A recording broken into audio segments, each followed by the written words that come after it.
week. No, I'm playing for keeps, can't stop me. I'm a legend. I run with the crew that's making the moves. Get out of the way, we coming through. We got this, never stopping, and we won't lose. No, we can't lose. Yeah. Are you ready? Yeah. We are the legends. We are the legends. Yeah. Are you ready? We are the legends. We are the legends.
Well, after 7 rounds, we're into the final portions of season number 22 for your RaceKraft V8 veterans at a trip to Austria. No, just Austria. Okay, there's no Alia in the back end of that. That's weird. Sometimes I seem to think that this track is a part of Australia because the V8 supercars love coming here. It is Spielberg in Styria, Austria, the province of Styria. And it is surrounded by some picturesque hills. There is some significant rise and fall as this track goes on, but it's only a short lap at 2.6 miles. And, well, does that translate to in the old metric system? Well, it's 4.3 kilometers. Actually a reasonable length in terms of the lap, but you spend so much of it at full throttle. Gen 3 hardware, what is it going to feel like when the drivers finally get let loose in terms of race trim? We're about to find out, because I have a feeling that this is going to be another gangbusters race. Season number 22, race number 8, the Spielberg 200 for both myself and David Haynes. Once again, Dan Yeaman likes to hide behind the scenes, and maybe we should keep him back there. Do you reckon we should let Dan out of the closet every now and again, Dave? I don't know. No, we'll keep him in the basement. So this is the racetrack. Red Bull Ring Spielberg. I didn't know he directed racetracks too, but he's been very, very successful. And this is bang of a track southwest of Vienna in the valleys between the mountains. You get this sort of, very usable flat land in the valleys, and then the mountains. So like the airport takes the flat land and the racetrack has to take the hills. You can see plenty of the old Österreich Ring to the left and to the west, famous in F1 in the 70s, the 80s, and then reconfigured silkified, but probably one of the good ones. You love it still. Very high speeds, still keeps all of that elevation change. And then, Red Bull came in the last 5-10 years and updated a lot of the facilities as well, adding on to what was done in sort of the 2000s. Yeah, have a look at all the bits and pieces that are out the back of the pit areas and whatnot as well. Extra little layouts. There is a national circuit, as you can see, and don't forget it also has a MotoGP chicane on the run between turn 1 and turn 2. Is turn 2 really a turn?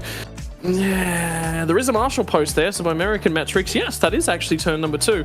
But that one will be debated. If you take it away, there is a single-digit number in terms of the turns around this place, but fast, flowing, extraneous track activity. You know what I really want for this circuit as well? I really, really want them to get the Formula 1 gravel traps added just off lines so that you can't really abuse the track limits, because I think it'd actually really add to the racing. It's one of those few tracks where it really adds a lot to the racing.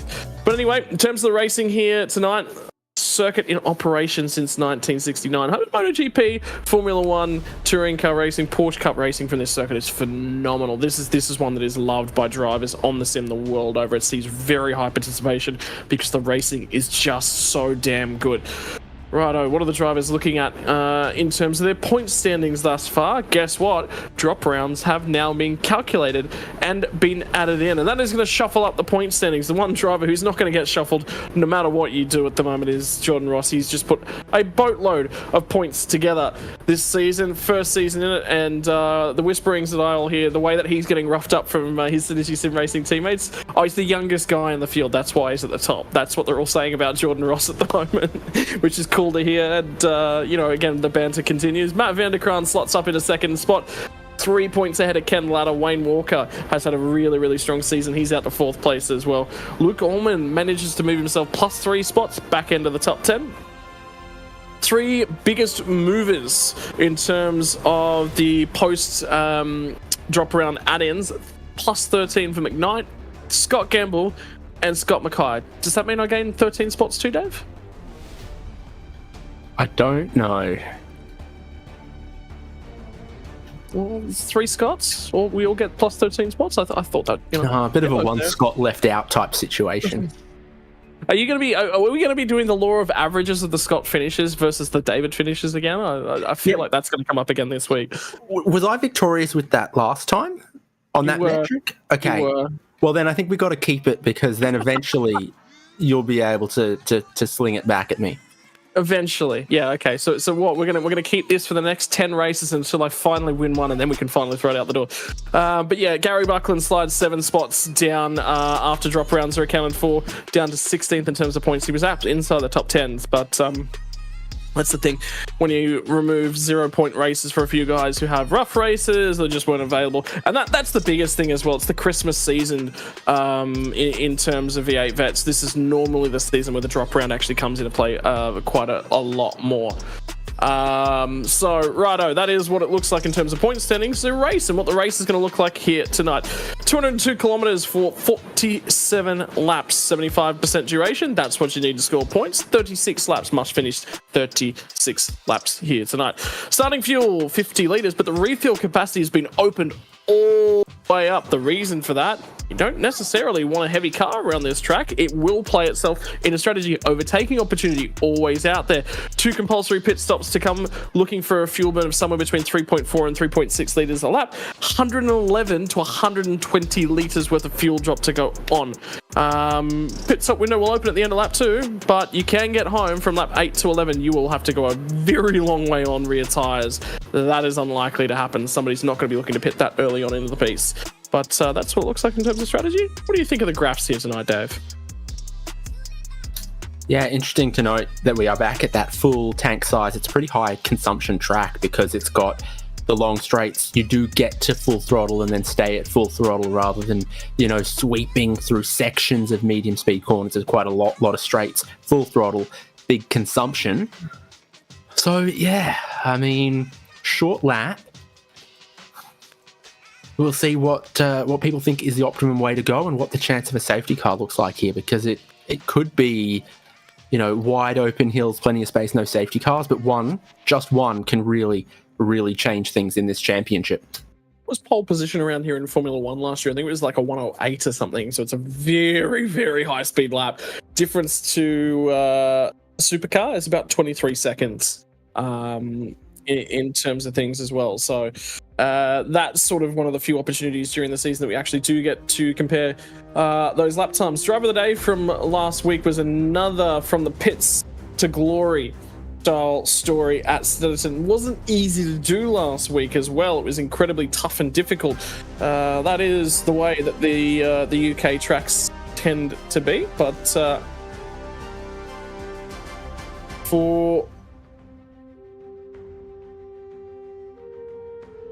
sorry, my apologies. We went the wrong way around. We actually gave it to Wayne Walker last week, who started third and finished second. So we're actually looking at somebody who did a great job in terms of qualifying and pace and really showed things. And that actually shows in the point standings as well, with Wayne Walker moving a long, long way up. So he gets driver of the day from the Snetterton through 200. I believe we called it the bomb hole 200 because of that famous corner at Snetterton last week. What are we going to call this one tonight? Power Horse 200? Yeah, Spielberg 200, or just, mess with the bull, you get the horns 200. I like that. That's what we're going with. The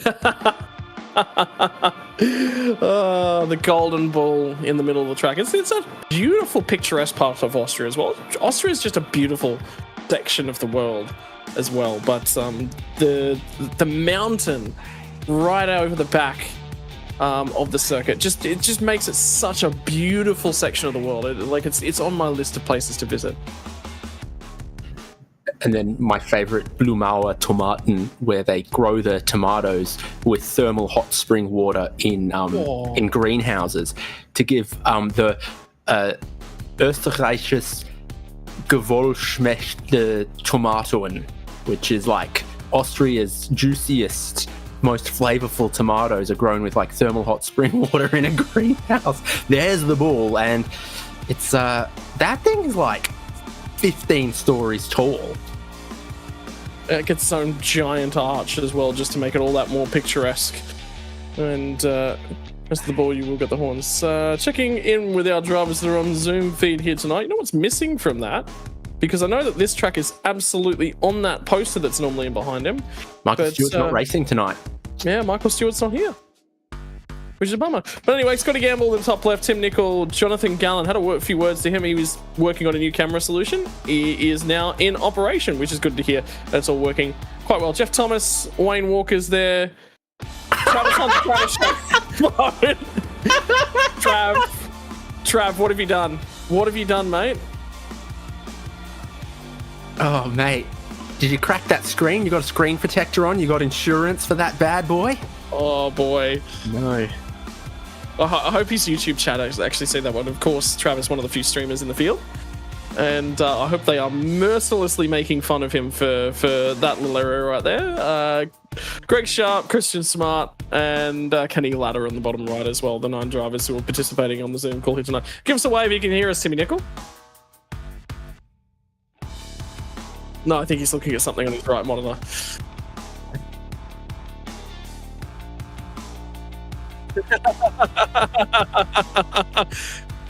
Right, we're going to jump into our grid because we are about 90 seconds away from getting into gridding formation. There's some conversation, by the way, going on in our race server between Tim Nicol and Ken Ladder. Then go back to the Zoom feed. We need to go back to the Zoom wall for just a few moments, just to mess with these drivers a little bit longer. But basically, Kenny was saying to him, "Stop looking at me." That's what Timmy's looking at on his right side monitor, is the Zoom wall.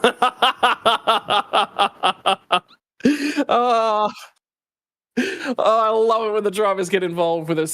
Scott Gamble back into the series, back to the top step, and he's going to be 131.336 for pole position. Kenny Ladder a little over a tenth in behind him is your front row. John Ross not quite able to get the pace out of it here tonight. He is going to be on the second row of the grid, just inside 3/10 off the pace. Troy Stone Street will line up to his outside. Scott Mackay continues the run of strong qualifying results. Darren Lobb finally gets a return to form and a return to pace. That's his best qualifying position for a very long time. Third row of the grid for both of those guys. Wayne Walker, driver of the day, qualifies P7 here today. We'll see if he can move his way forward. Talk to Michael Taliancic in the middle of the week, by the way, and I've got some details on what was his issues, why he couldn't get the pace out of the car. More on that as the race develops. 9th and 10th, Matt van der Kraan's a little bit deeper in the field than he has been of late. He will be lining up alongside of Michael Whiting, and that is 9th and 10th. Dave, are you doing Travis Hunt a real, like, did you just send them to the Shaver Shop YouTube? That's YouTube. Someone asked for his link, so I thought I'd just provide it. It's youtube.com/shavershopau. Chad Lewis and Jason Bent's are going to be just outside the top 10, 11th and 12th, 13th and 14th. Oh, the man that we were just talking about lines up alongside of his teammate Jeff Thomas, 13th and 14th on the grid. 15th and 16th, Tim Nicol was looking at Ken Latta on the Zoom wall. He's out of 15th. Luke Ullman will line up alongside of him. 17th and 18th is going to be Brad Doble from Steve Grummel. And rounding out our top 20 is going to be that of Greg Sharp, and then behind him, Mark Poynton to round out your 20. Outside of your 20, 21st spot, Gary Buckland not quite able to get the pace out of the car this week. Stewie Hall will line up to his outside. John Gallen looking a little bit better. I also spoke to John Gallen a little bit earlier in the week. I have some details on why he's been struggling for pace of late, and he's certainly trying to fix it. Darren Crosby as well. Muddy Parker and Jamie McKnight are going to be off of the 13th row of the grid. Dan Hall is a long way back in 27th. He's had some strong finishes tonight. Will not be the night for his qualifying performance. Bruce Tannick will line up alongside of him. Christian Smart and Rob Crisdale round out your 30. Outside of the 30 now, we get back to Robbie Griffiths and Scott McCune, Darren Goosey and Stephen Varga, the last of the drivers to take time. 34 drivers make the server here tonight, and that is the entirety of your grid. I think it's been a very long time since the last time we actually had every driver in the field set a qualifying lap. Normally, somebody's missed setting a time. Well, you can definitely get 3 laps into 10 minutes around here, but you would have thought. Not all of the track limits are particularly easy around here. I do believe this is one of the tracks that very strictly enforces the safe, unsafe pit entry as well, something to look out for around the pit stops. There's a few ones like VIR as well, where it's sort of half a tyre over the white line, you're in trouble stuff, and then there are others like Hockenheim Ring, where apparently absolutely everything goes, and you just got to know track to track which ones are going to sting you. Pretty sure this is one of the ones that can sting you. So with 2 compulsory pit stops, that's another one of these circuits where if you've practiced your pit in and your pit out, it's going to be so critical around those phases of the race. Just get your little couple of positions, a little bit of the clean air that maybe your pace will deserve.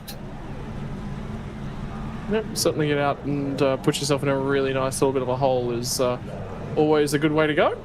And I am actually just trying to track down Travis's YouTube channel. I'm pretty sure it's Trav TV. Just for fans who might want to jump along and give him a watch here tonight. But yeah, unfortunately I'm struggling to find that one at the moment, so unfortunately can't grab it for you. But we are a few moments away. We'll be going green flag here in just a few moments. You'll hear the revs start to rise in a few seconds, and then the run down of turn number 1. It is a short run from the front end of the field. The start-finish line is further back. And on they go. Gamble gets a really good launch from the front row. Ladder didn't get a great getaway, but it's enough at the moment to cover off Jordan Ross. Stone Street was looking for a hole. There was no hole to go on with. And now Darren Lobb's going to try and go the long way around at turn number 1. Mackay didn't get a great getaway, but Michael Taliancic just finally found what was causing him all those gremlins. And now he's starting to surge forward back into the top 10. And that is the tally that we have missed over the last season. Bumping and banging in the back of the field, sees Robbie Griffiths go around on the outside of turn 1, but other than that, they're all very patient, 3 wide, 4 wide into turn 1, waiting for their opportunity to shoot up the hill. And then at turn 3, a little bit of a car park there as well, another one of those massive pinch points, long braking zones into slow corners, and the concertina effect, which is a real instrument, a concertina, just brings a couple of these cars together off a very densely packed race start. Tim Nicol will not be happy because he was in with a reasonable shout of having a strong race result. Qualified 15th, was in a really, really good spot. Well, now he's at the back end of the field. He sits 33rd on the row. On the road at the moment. Oh, is that Matt van der Kraan going around? Indeed it is. He's managed to catch it. and will get out the other side, but going to lose a host of spots. He's down to 14th at the moment. He's trying to find a winner to rejoin safely without impacting anyone else, and he's down to 17th. He's still going to lose probably another 3 to 4. John Gallen's also had issues on the opening lap as well. He got shoved a bit at turn 4. A couple of these tight corners on this opening lap have just been very, very difficult. You know, 3 wide, you're positioning the car in the middle to not hit the guy on the inside, and you accidentally tap the guy on the outside type of stuff, as well as kind of racing that we've seen from turn 4 here in Formula 1, in DTM. Gets very elbows out there when the car on the outside gets pushed into the gravel, and that's 1 lap of the Red Bull Ring complete. A good one for Jordan Ross, a good one for Darren Lobb. A good one for a couple of drivers like Steve Grumley and Mark Poynton. They're leading this second group. Look at the gap that is between sort of the top 13 and then 14th place. I wonder if that's not where the incident happened, because remember, that's about where Tim Nicol was sitting. It's also about where Matt Vanderkram was sitting at the same time. So it's just in here behind Travis Hunt at the moment, and then the next car's on the road, and they are kicking on with it as well. Although, to be fair, there it goes. Pointon's impacted the wall quite heavily. Grumley's bouncing all over as well. That's a huge incident. Bruce Tannock's made into that one. Nothing he could have done, and another car's been collected. I think that was Gallen that got into him again. And there's an engine gone already. That is probably going to be our first safety car. And we are coming to the tail end of lap number 2, which means the pit window will be open. Mechanical black flags for Matty Parker. You can see why the front right tyres off. Gallen, Tannock, Grumley and Poynton, all mechanical blacks. You just had 2 cars just come together and just obliterate each other in the straight line there, and then from there on kicked off. A few cars anticipating the likelihood of a safety car here, but one has not been called yet. Every car from that incident is still moving. Yeah, Darren, every car is moving. Even if slowly, they're all moving, but Darren Lobb's come in to hit. John Gallen, yeah, Lobb will fire in, but the big thing for him is that clears him the risk of a first pit stop. Look at Tannock. They're all on 3 wheels. He's not going to make the lane. There is no way that Bruce Tannock will make the pit lane.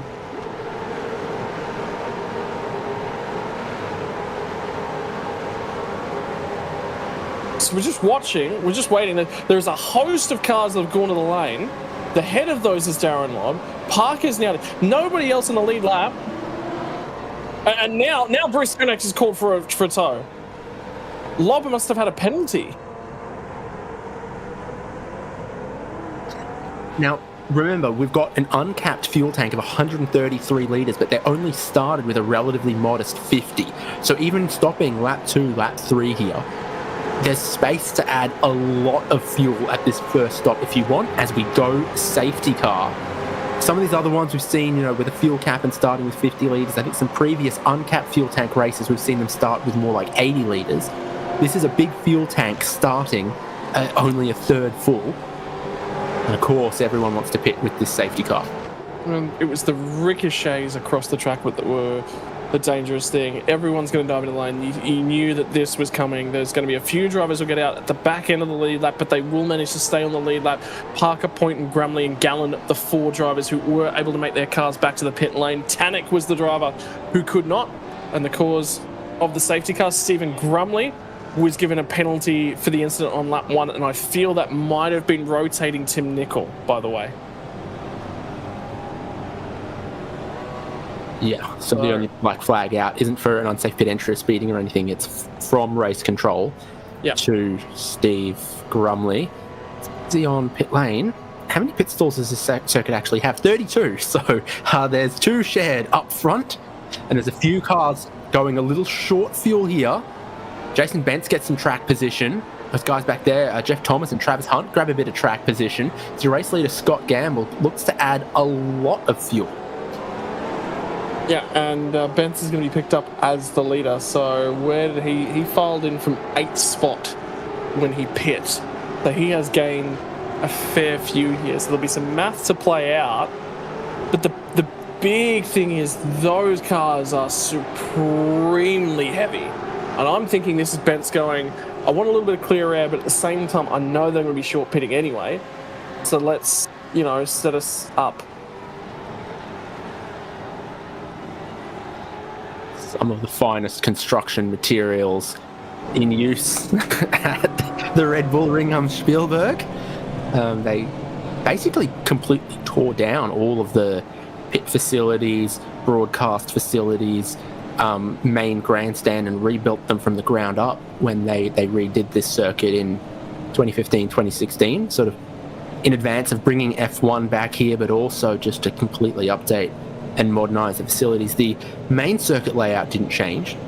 They added that chicane for motorcycles, but they added way more and better sort of truck access, pedestrian access, vehicle access to the infield, and way better other facilities. So Robbie Griffiths was the first of what became a casualty of a couple of pretty chaotic opening laps.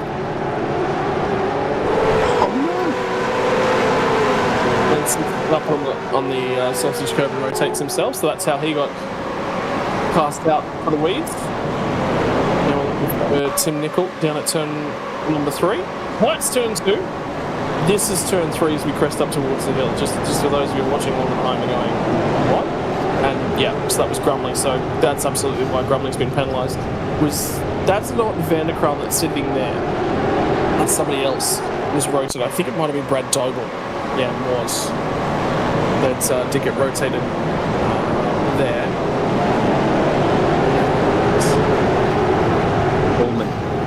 Allman getting just the tiniest bit of help in amongst all of that. And then this is where you want to be looking to Gallon. We've skipped ahead. Oh! And I reckon Grumley's come across on point in there. Although it's not a true straight. Oh, Tanek could have broke. Decided to fire in there at full speed, and that's why he hit it very hard. Race control will be looking at that from him. Very. Look at the checkup from guys around him. He just doesn't. You can't do that. He steers back. He's going backwards and he steers to the left as well. It's tough to know what to do in that situation. But you look at everyone else before that. And John Gallen just sitting there minding his own. You can't do that. If you want to know why you're dying a lot in races and having issues, Tanek deserves to be here on speed. On raw talent, yes. On racecraft, absolutely not.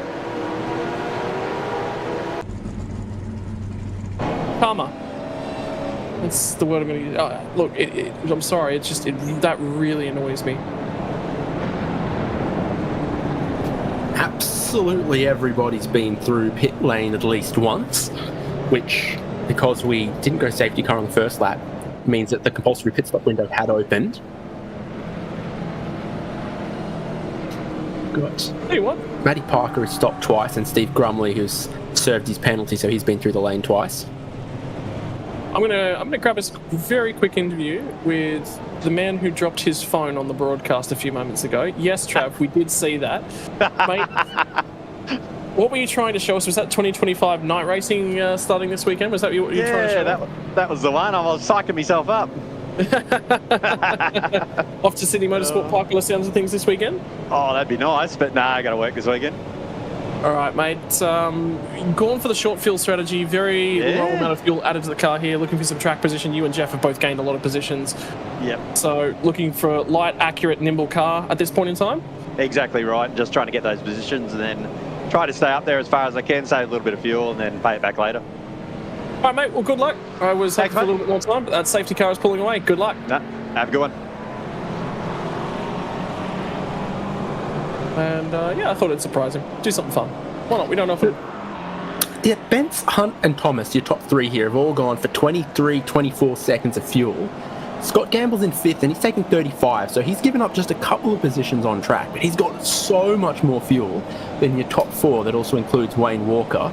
And everyone behind Scott Gamble's taken closer to a Scott Gamble amount of fuel. So think of a strategy split, a line between the top 4 cars and 5th on back as Jason Bence gets ready to take us racing again. And remember, Jason Bence supremely quick all the way back at the Nürburgring, had pace then, and now he'll get an opportunity with a lot of free area and a light, agile car just ahead of him. Travis Hunt took on less fuel than Jeff Thomas. They're trying to get some temperature into those front tyres on the run down of turn number 1. And then it'll be turning. Have a look at the weight of these cars. Wayne Walker is the final car, but look at Gamble's already all over the back of him. And have a look at Michael Talianchich as well. He's gained a few spots in that one. Maybe not necessarily filled the car up to its utmost, but the update from Michael Talianchich, I was talking to him last night, by the way, Dave. What had happened was he was having really, really interesting configuration of his controls and steering wheel in iRacing. Went into his wheel settings, was doing just like a sweep of a few different things, went into his wheel settings recently, found out that his wheel was set to 720 degrees or something like that when it should be 900, 1080. And that was what the issue was. So it wasn't matching up with what he was seeing on screen, and he was overheating the tyres. And now that he's back on a regular wheel setup configuration, just driving much better, feeling much more comfortable. Another big gainer out of that pit stops. Dan Hall started this race in 27th and is now 10th. So, sure, he's a little short on fuel compared to a couple of these around, but what he's really done is jumped himself out of that second pack, out of that third pack, and into a lead pace pack. He's not that short, says our director, but he's just behind Jordan Ross, who's got 12 seconds more fuel.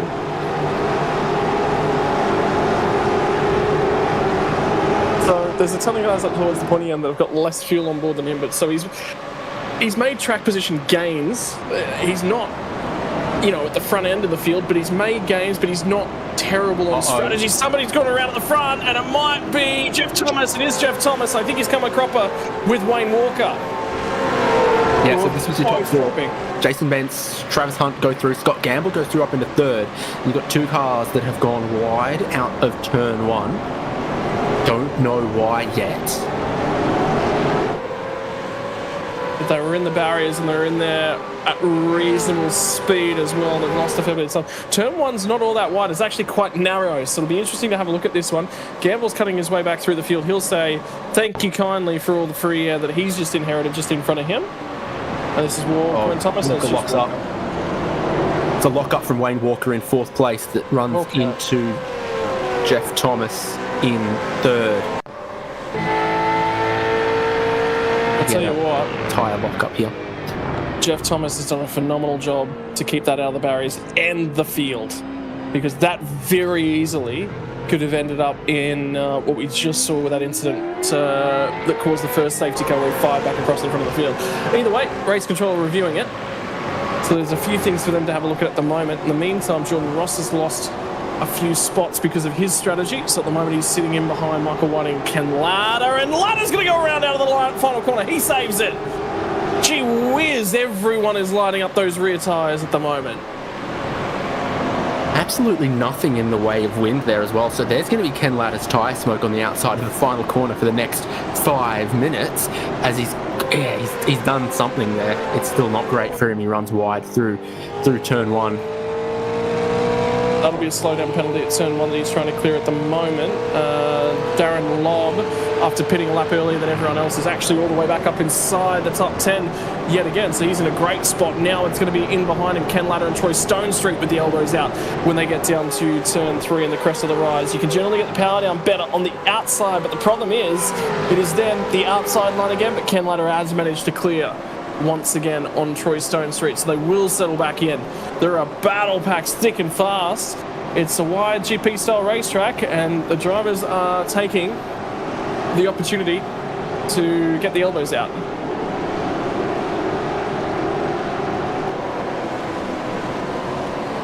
Penalties being read out by race control. Was it a point penalty for Dan Hall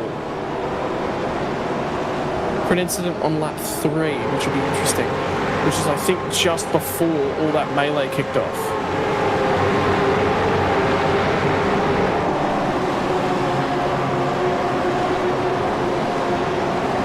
And I'm just having a look back. Dan Hall got a points penalty, but I don't see anything on the. He's made no contact with anyone on lap 3, so we'll have to get an update on what that was issued for, but that doesn't match, so there'll be more to come out of that one. I'm waiting for for the message to come through, because that might have been incorrect car numbers and an incorrect lap number that was read out then. Jordan Ross gets the job done. Michael Whiting, he will take 5th spot. And now Talianchis becomes the next one. Jeff Thomas has just had an issue of some description as well. He is continuing to drift. That's extra damage on his front left. It wasn't there before, so he's picked that up more recently. He's into turn 4. He nearly rubs that front left fender again.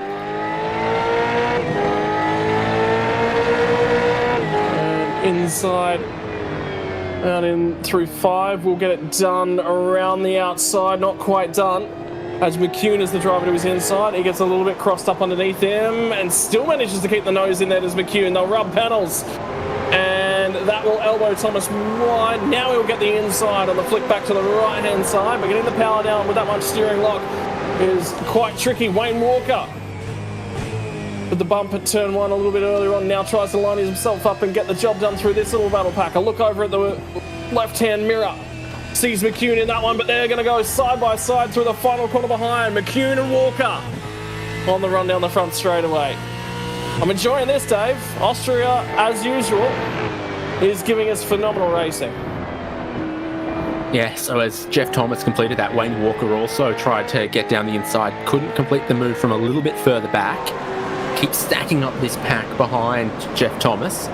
Wayne Walker was like, actually, I'm going to be a little bit more careful with how I brake behind someone into turn 1 this time around and save it for a look down the inside, top of the hill at turn 3. You get that bump and that bit of the curb right at the apex where the wider line can give you good exit off the corner through there. I think Walker's quick enough. He's placed himself well. Eventually, sooner or later, he'll be able to figure this one out.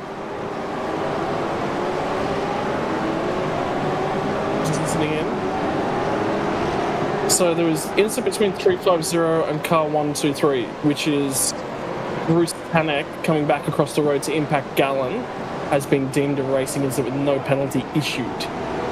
Which is, him coming back across the road is, yeah, it's wreck avoidance. At that point, I can see why there's been no penalty issued.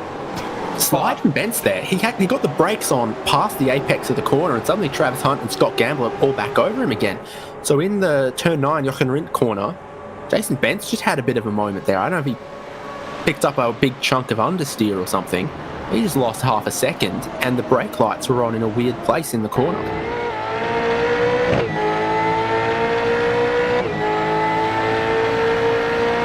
And a run up the hill now between 1, 2, and 3. And Gamble just continues to just line himself up.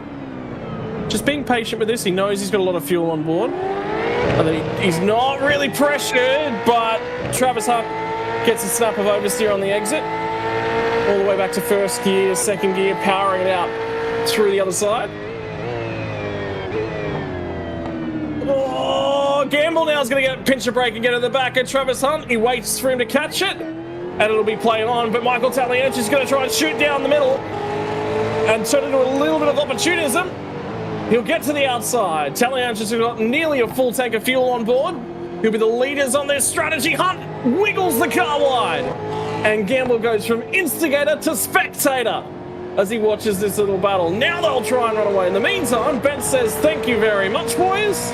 I like being down the road. It's one of my favourite songs by The Prodigy. Instigator, spectator, fire starter. Yeah, I mean, suddenly Talianchis is like, well, if you guys are going to box on like that, and we kind of need to see how, yeah, I'm not sure how Gamble ended up in the back of Travis Hunt there, but suddenly Jason Bence leads sort of 2.5 seconds. Talianchis jumps through. Here's Jordan Ross as well. It's a Synergy Sim Racing Sim Sandwich. It's getting fun here. This is the place to certainly keep our eyes at this point in time. And the only other thing that was going on in the back of my mind was, yeah, what more do we need? How about a joker, how about a thief, and how about a knife? Because it's getting spicy out here, and I think the knives aren't far away from coming out. Kickstarts my heart, that's for sure. So for Jason Bentz, who's got a little bit less fuel on board than a bunch of the other cars in this pack, a little bit of time in his pocket is great. Travis Hunt holding up a couple more cars is great for Jason Bentz. For Gamble, this hasn't worked out so well because Talyancic, Jordan Ross, Michael Whiting on the same strategy as him, and they're now right back in the mix with Scott Gamble. Other battles elsewhere in the field as well, as is always the case with RaceKraft V8 veterans. A story to be told after the race for absolutely everybody. That's the best part about it, absolutely. In split one, Dan Hall still sits inside of that top 10. Allman's trying to go with him, and Lob as well. Boys up at the pointy end of things. We're going to get a fan request in here and a check-in for Crosby. That is Darren Crosby in behind Rob Crisdale at the moment, the battle for 20th spot. And unfortunately, I've got bad news actually, but one of our participants, the driver of the 027, Jimmy Knight, unfortunately, internet or PC problems has dropped from the server.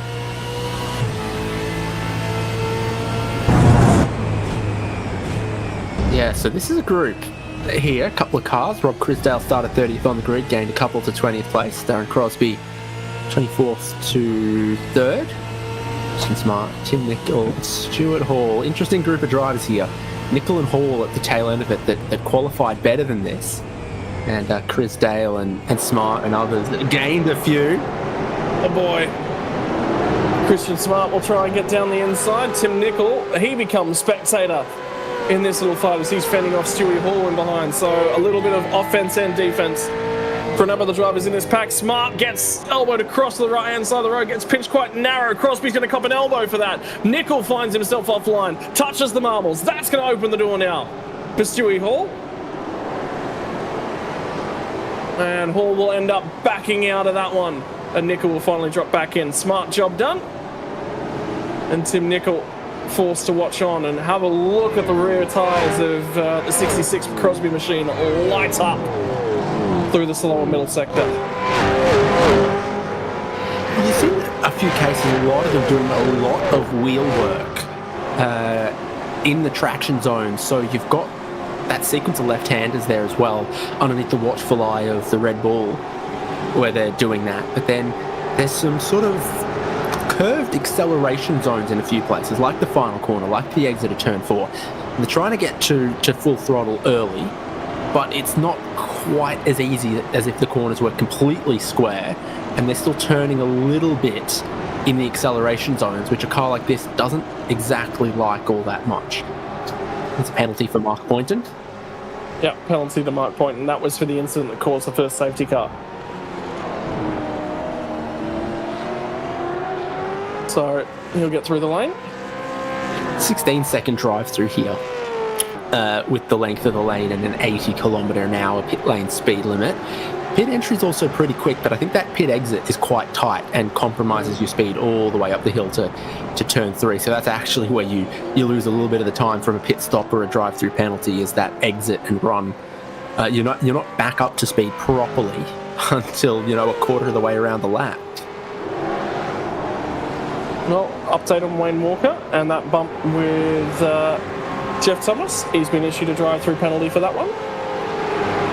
So he will be sliding into the lane this time by, and actually punches the message in the chat as well, just to let the drivers in behind him know he's coming to pit lane. Had managed to get back past Jeff Thomas as well, so we'll get to the lane and serve that penalty. Travis Hunt still defending from Michael Talyancic back at the point as well, and he's gained time back on Jason Bentz. What pace Bentz had a little bit earlier on is starting to fall off just a little bit.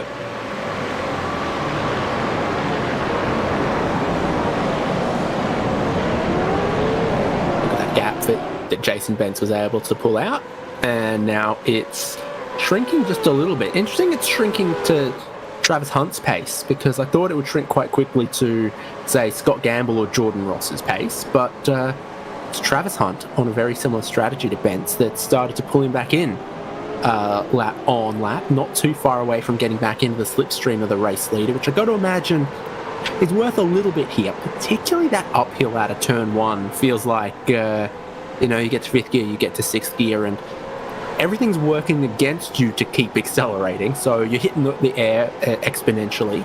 You're going uphill, so a little bit of slipstream just there, and you can keep accelerating, have a bit of overspeed, close the gap.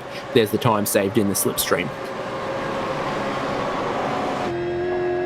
And Bamsey, you can certainly see those cars getting a lot bigger as they start to approach him. Hunt's recovered a little bit, was struggling, was starting to slide back towards Talyancic, now starting to recover a fraction. Tally's ahead of teammate Jordan Ross and Scott Gamblin behind, and then Michael Whiting has latched onto those guys as well. Ross has got the most fuel on board by a significant margin of 3 seconds or so. So very well placed to convert this into a strong position post pit stop.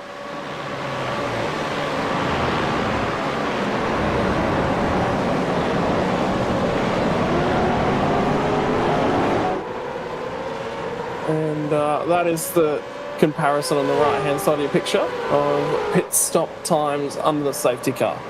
So there's a few drivers a little bit deeper down that are opting for some track position. And Benson Hunt chief among those. Tell you what, Dan Hall's actually doing quite well on the short drop fuel strategy. How about this battle is still continuing on? I believe this is Tim Nicol. No, my apologies, it's not. It'll be Stephen Varga and Matty Parker going toe-to-toe. Somebody pinched a brake. There's a lot of smoke just ahead. Varga will be on the marbles on the outside and manage to slot back in. Gallen will be the next driver who'll try and slot in. And Wayne Walker, after serving his drive-through penalty, resurfaces in the middle of this battle pack too, so he will want to be getting on with the job.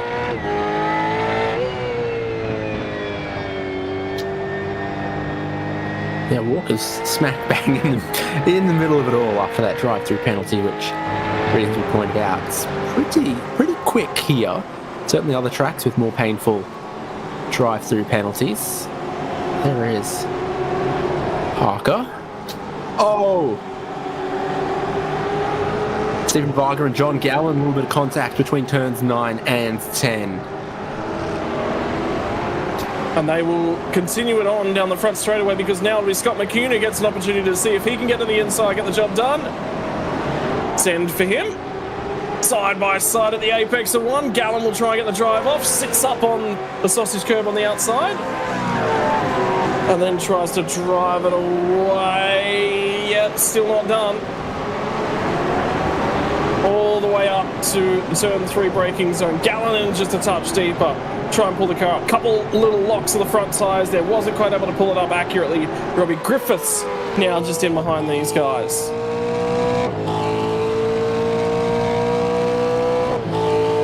It's John Gallen. Is he in a shed or is he underneath a Queenslander house? He is located in Sydney, by the way. And remember I said I had information to give you on his lack of pace? He said he's been struggling since he's joined Top Speed. He's definitely been in the back half of the field, but he's had some good results as well.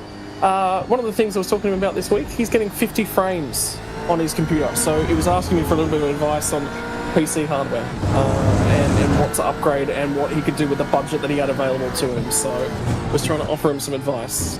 Hey, speaking of budget available, there are driving experiences here at the Red Bull Ring. Would you rather 20 laps in a Porsche Cayman, 10 laps in a KTM Crossbow GT4, or 5 laps in an F4 car?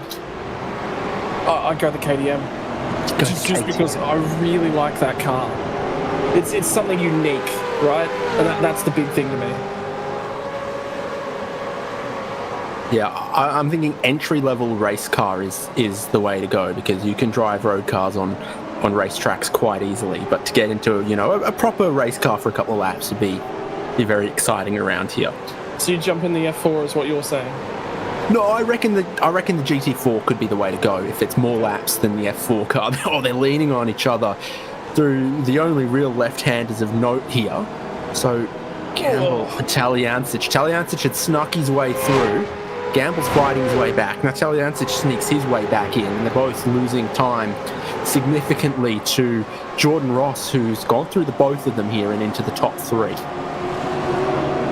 Synergy Sim Racing fans rejoice! As Tally will have a snap of oversteer on the way out. That's brought them right back into the hands of Michael Whiting, and then Gamble doesn't get the drive out the other side. I thought it might have finally been done, and then he just couldn't quite get the power down, and he's not going to be the car that's ahead when they get to turn 1. They are beating and banging on each other as they get down in the braking zone. Is Gamble going to be able to pull it up? He does, but again doesn't get the drive out the other side. So didn't get the drive off the final corner. He'll cover once again to drivers right, and Michael Whiting plays cameraman in the background, and now they're going to beat and bang again. More paint traded on the straights. Here's your motivation. You want to finish on the podium. You don't want to give an inch. And action. It's been action since the drop of the green flag here, and they're going to keep it up. I think Taliancic has been pretty clever with this, the times to just drop back, drop his nose underneath, square off these exits, and he's going to make absolutely nothing easy for Scott Gamble. Gamble's a fighter. He's not going to give up. Down the inside of turn 4. I just thought for half a moment that Tally was out on the marbles again. These guys have been going side by side for most of a lap now, because they were side by side when we got down here last time. And then they sort of traded and crisscrossed, and this is what we love about the V8 veterans. Gamble gets the nose ahead, and Tally just decides, no, I'm going to keep the foot in here. I'm not lifting. I'm not backing out just yet. Can he get the drive out the other side? No, he can't, but he is going to force Gamble to try and cover him. He's going to make him think about him, at least. Mustang versus Camaro, and Gamble's Camaro finally comes out on top, or does he? Finally gets the car pulled up. That took a very, very long time. So long, in fact, that where they were half a second behind Jordan Ross, they are now 3.5 seconds behind Jordan Ross. Yeah, Jason Bentz, Travis Hunt, Jordan Ross scooting away. So Travis Hunt's caught Jason Bentz for the race lead here, but just as Jordan Ross is catching the both of them, thinking about the amount of fuel on board for Bentz and Hunt, I reckon they can still go quite a bit with the starting fuel. They had stopped early and added some, but not as long as a few behind. So for Jordan Ross, he just needs to be patient. Well, Jordan Ross nearly got an overlap in the middle of that one. Ben struggled to pull the car up. Ross got great traction out the other side. Travis Hunt did not get the power down well, but he's going to get a little bit of drafting assistance from Jason Bentz. And Bentz will move back to take the conventional racing line. He's trying to support because he knows that the longer that he can have Travis Hunt in behind him, the less harassed that he is. It'll be Trav that has to deal with the ongoing assault from Jordan Ross. Gen 3 hardware, here it comes once more, shows him the nose. And it's now not just become raceological warfare, it's psychological as well.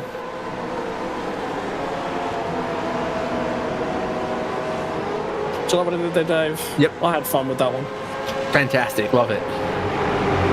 Yeah, it's closed up this next pack as well. So Dan Hall to 7th, Darren Robb, Kenneth Latta, Luke Allman inside of the top 10, Troy Stone Street hanging on in that 11th. Then you've got another big gap to where Jeff Thomas, Scott Mackay, Matt Vanderkran have ended up.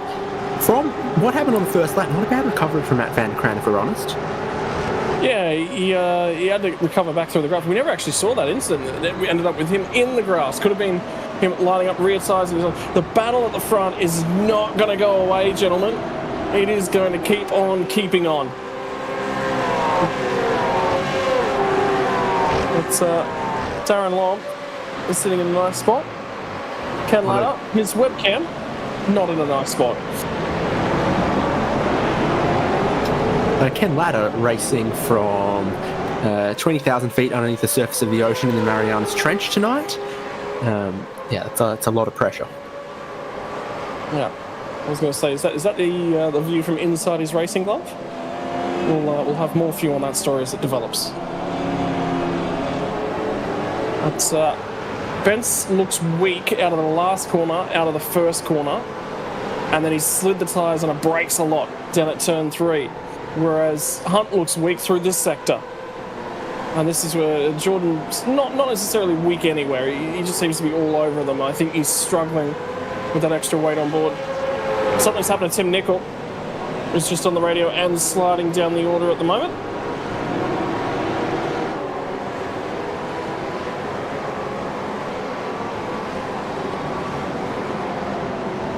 Something about car moving under brakes is an interesting one. Nickel.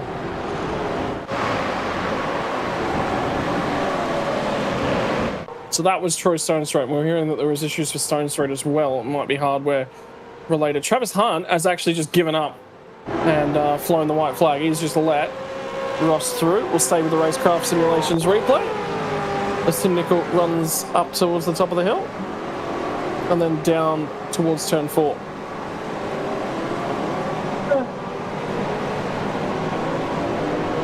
It's not intentional movement. I reckon that car's just moving around in the braking zone because of the gown shifts. Oh no, that's intentional. Very much intentional. There you go. Not intentional as in he was under control of the car. Yeah, so there's the top 3 where Jordan Ross is up into second. Scott Gamble has found his fancy shoes again. So he's beginning to close back in on the race lead, bringing Saljancic, Whiting, Dan Hall, a couple others along. This is that wheel work I'm talking about in the traction zone. It doesn't calm down until 5th gear. And then I think through the final corner is slightly similar because it's very sharp early on, but then it keeps sort of curving as you're laying the throttle in. So down you pop here, early shift into 4th gear, and still hands all the way until you make that shift into 5th gear. And then the run down into turn 1. He's just sticking with these guys. I think he's waiting now. Hands is also the name of, 3 average Austrian guys. I'm assuming they're some sort of entertainment act as well. Oh no, I got it. It took a while. Yeah, I got it. Race lead for Jordan Ross here. Yep, slides it down the inside at turn 3. Pulled it up nice and accurately on the brakes. Can he get the traction out the other side? Does not matter. They're pretty even for traction at the moment. But he will have the inside when we get down to turn number 4 as the track falls away. Benz is in very deep on the brakes. Tries to cover him off at the apex. Hunt's going to have a go at the pair of them. Tries to line them back up.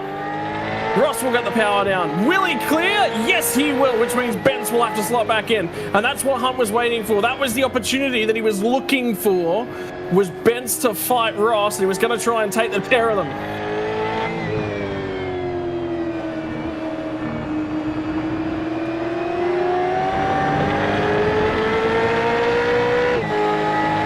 Is that what I think it is on the underside of Benz's wing?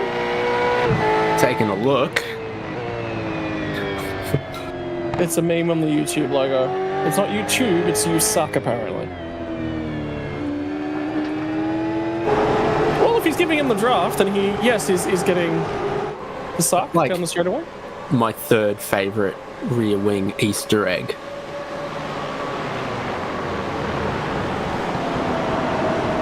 Number 1, of course, being 9 Lives Racing aerodynamics, where the wing uprights are machined aluminium and they just machined a bottle opener into them.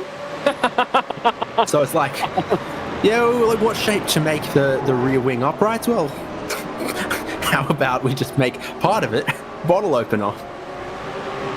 When you're having celebratory beverages after a strong race, drive into the pit lane. Tim Nicol wanting to get out of that battle pack. We are now past critical lap number. He's going to fire into the pit lane and get that stop done. That's a little bit before the halfway mark. And an update on Darren beyond his pit stop marks because he had to get into the reverse gear and it took him a little while to get that stop underway. Crosby will receive a points penalty for moving under brakes.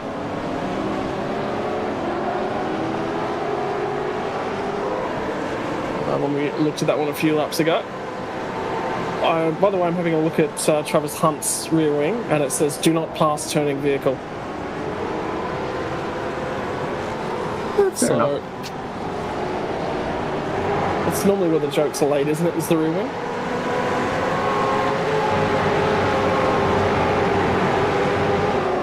But in the meantime, battle pack a little bit further down. Matt Vanderkraan on the recovery effort.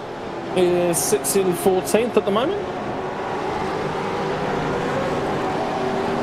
He's going to fire into the pit lane and jump out of the queue, try and get some undercut to get some track position. And our lead pack not really able to make any time on each other at the moment. Chad Lewis in a stout old battle with Brad Dobles in the recovery mission. That's a fine effort from Dad Doble, considering he was facing backwards on that one.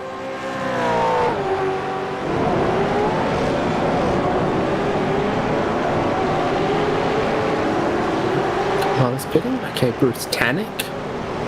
Second stop. A few might think about it right now, particularly those relatively short fillers from early on. So Benson Hunt might need to stop soonish.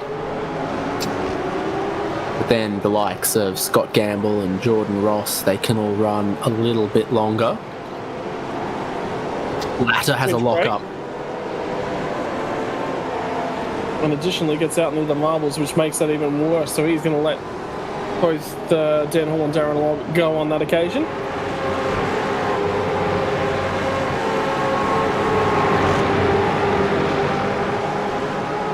Looks like Darren Lobb's actually starting to grab a few spots back. I think he's actually passed Dan Hall on this lap, and Hall misses the apex down at turn 9. Who's continuing on? Who's looking for a strategy? Hunt has had enough.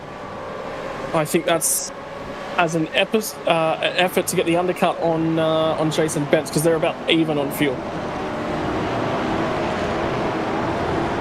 Finds his pit stop, his stall pretty good. Straight in.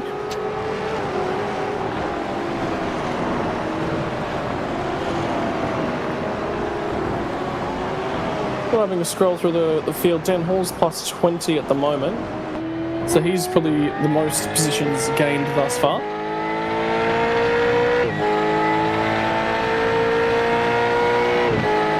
So he's done a very strong job.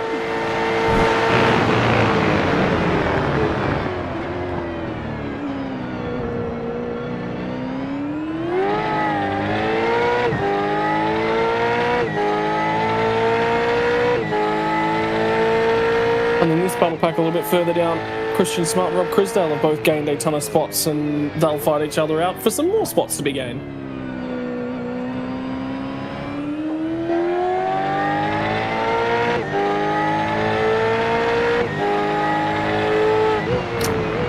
I love a sort of, is this racetrack the same as that racetrack? So Formula One raced on the Nürburgring Nordschleife a few times, and then they raced on just the Grand Prix circuit, and nothing is shared between those two racetracks, but it's the same racetrack.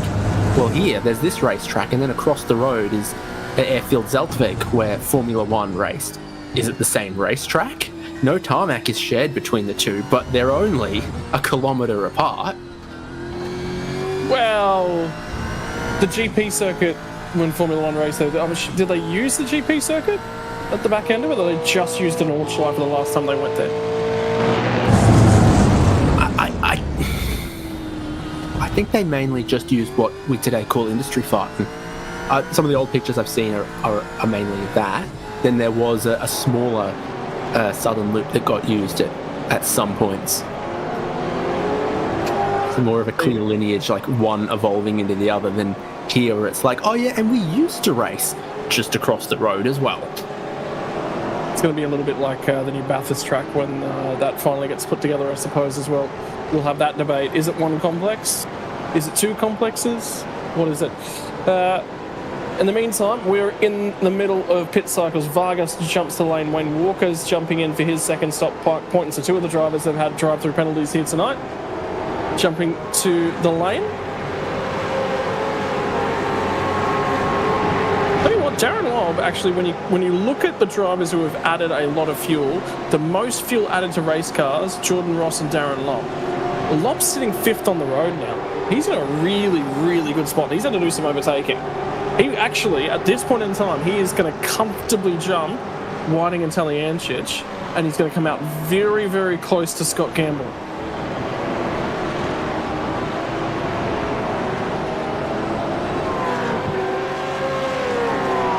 Here is where Darren Lobb is at.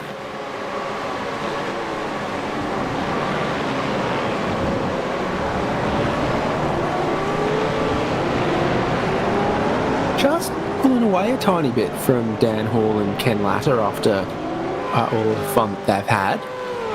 Quite closing in on Taliancic or Whiting, but just because that fuel difference needs to stay within a couple of seconds and it'll come back to him in the back half of this race.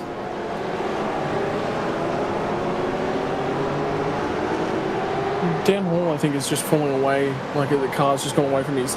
Spending a lot of time in the marbles is probably one of the bigger keys I'm noticing at the moment. Just missing a few apexes, and it's attributing to a drop-off in terms of lap speed. Kennel ladder's starting to come back at him at the moment. And it is actually triggering a little bit of a packing up of these 4 cars. Hall, Ladder, Stone Street, and Luke Allman. We're all starting to come together. Remember, we had issues for, I believe it was Troy Stone Street a little bit earlier on the internet, so that's now recovered itself. After their second stops, Travis Hunt and Jason Bentz are right together again in 23rd and 24th, so they're another one to keep an eye on. They're 45 seconds behind race leader Jordan Ross, but these are currently highest running cars that we know are going to make it to the end, as Brad Doble stops from 13th. Hunt's ahead of Bentz. So that 1 lap of undercut has certainly worked out. You could tell at the back end of the stint that he was faster. He just didn't have enough rubber to get the job done. He didn't have enough of an advantage, enough pace, enough ability in terms of temperatures to get the job done. But that's okay. Jump to the lane a little bit early, and you can definitely get it done. It could still be a battle for a top 5, but seeing that they are 45 seconds behind Jordan Ross and Scott Gamble and Mike Teliancic and Darren Lobb and others like that, I think those other drives will be able to get their final stops in and come out ahead of these guys without too much problem.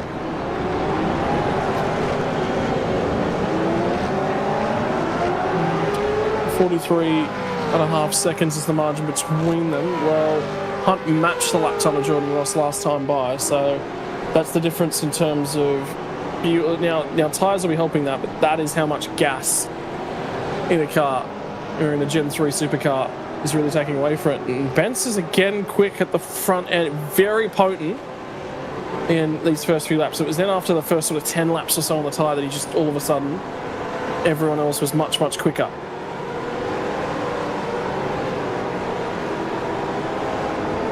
More cars in the pit lane. Stone Street, Allman, Chad Lewis are going to dive in now, which is going to continuing the evolution of the understanding of the strategy race. Well, they're probably going to be relevant to this little battle, actually. They'll probably pop out just in behind those guys. And Taliancic has now been passed by Michael Whiting. It gets a little bit sideways for good measure. They've been running longer in this middle stint of the race than there is now to go. So since everyone pitted on lap 3, they've run 26 laps and there's only 18 to go now. So you stop now and your run home is shorter than what you've done on the tyres in the middle stint of the race. So I said Chad Lewis is going to be relevant to that battle. Look at the margin between them when they popped back out. So that went a lot more to plan than I thought. Yeah, so that sort of tells you a little bit of the story. So that was just outside the top 10 for Lewis. And both of these guys are going to be brought back into that battle. Probably some of that squabbling that they had with Jordan Ross really sapped the field spread advantage that they were looking for. Just taking the car away from them, unfortunately, in the nature of the race, the flow of the race. Black flag for Bruce Tanek. Could be a pit stop infringement.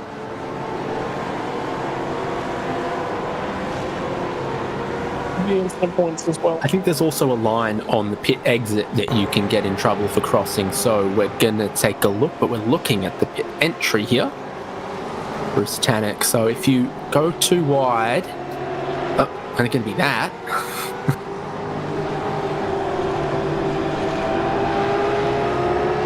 So that might be incident point penalty. And the limit for the drivers each and every week is 17 incident points before your first drive-through penalty. For Tanek, that might have just been him picking up his first incident point penalty. If it's a drive-through penalty and not a stop and hold, then it'll definitely be an iRacing black flag. What's going on? Travis Hunt's got one as well. So incident point penalty for him. That will definitely be an incident point penalty. Must be the combination of just off tracks. +4 for dropping this phone.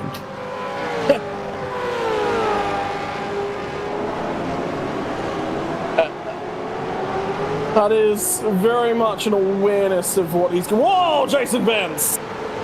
Just about collected him. He pinched fronts and ran very, very wide.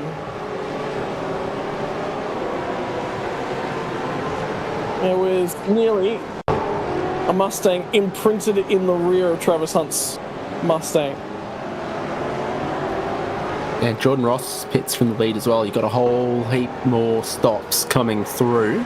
Should be a pretty quick one for Ross here. Darren Lobb carries on into the race lead. And just 12 seconds fuel. Jordan Ross is done. It's like, okay, 4 tyres go on, and how much fuel? Oh, not waiting too much longer on the fuel. And away he goes. Darren Lobb. 5 seconds ahead of Scott Gamble as well. By the time they get to the top of the hill, it'll be more like 3 probably, but that's worked out pretty well to Jordan Ross. Matty Parker running along at the moment. Darren Crosby, another one, so we'll check in with him. John Gallen, yet to pit.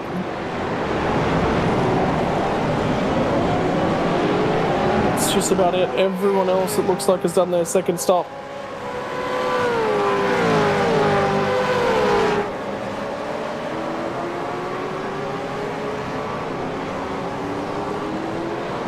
So, Matty Parker at the moment, still carrying on since that first safety car stop. Yeah, so for Matty Parker, I think he stopped. He was one of the drivers that dove in when we were expecting a safety car, but before it happened, and then he pit again with the safety car. So he really filled it up.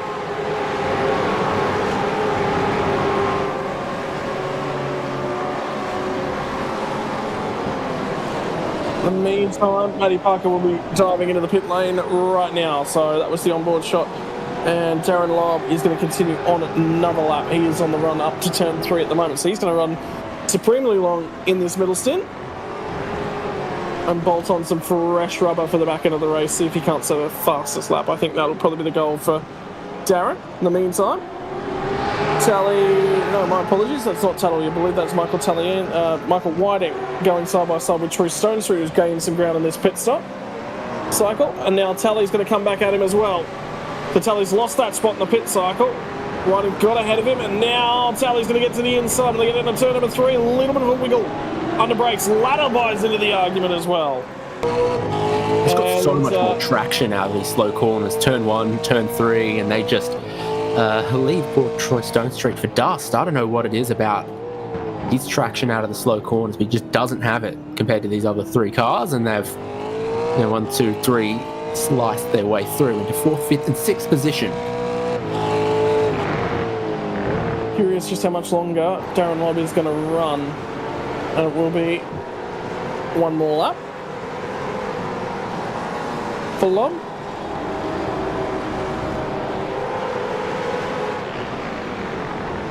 As he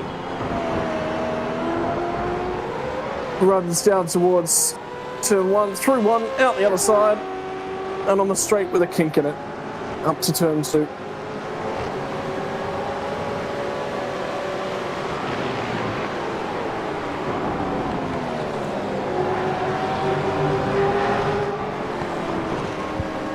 Meantime, John Gallen continues to press on. Same strategy as Darren Lobb, so 38 seconds of fuel. Big drink first stop, run along middle stint here, and then a pretty quick final stop. You'll have a short but very fresh tyre run to the end. So, I guess the advantage to that is if there was a 6 lap to go safety car and you had super duper fresh tyres. Otherwise, I think you're starting to give up a little bit of time now, not continuing to run on when you could go to fresh tyres a little earlier. But remember where John Gallen was prior to that pit cycle? There was a lot of bickering and squabbling on the racetrack going on. He's in clear air at the moment. So that'll be the net gain for him, is that he's just been able to, you know, settle in and actually run his own laps. So that will be an improvement. Ullman and Dan Hall slide just outside the top 10, remembering still waiting on 2 drivers to offer us their final stop. As Darren Lobb again elects to run past the pit lane entry without coming to the attention of his crew one more time. Matt Vanderkroon will be asking for next season to be all street circuits, I think. No, just Okayama. Back to back to back to back to back.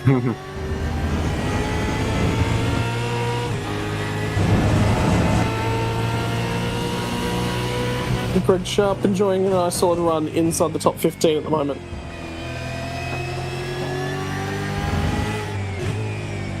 And finally, John Gallen has said enough is enough, and he will pop out the pit lane in it. That might mean that he is now at the back end of his fuel, which says that potentially Darren Lobb is going to be out of fuel the next time by as well.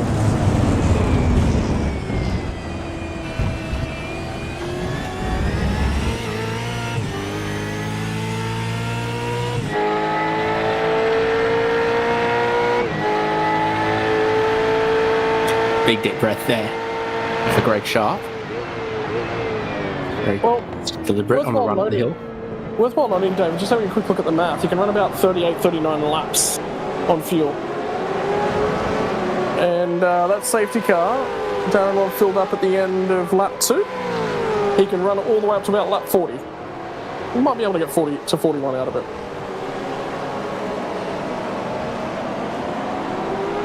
So is he safety car hanging, or normal strategy from Darren Lobb? He's done this a number of times in the past, so if there's somebody who's going to run along, it'll generally be Darren.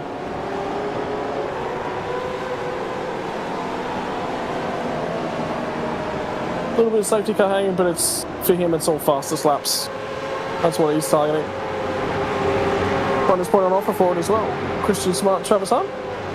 This will be post-drive through penalty 2 for Trav, so he'll be freshly able to attack. 15 incident points after the first drive through for your second, so he will have a lot of room left in the tank. I think he's already eaten a couple of them, based on what I just saw.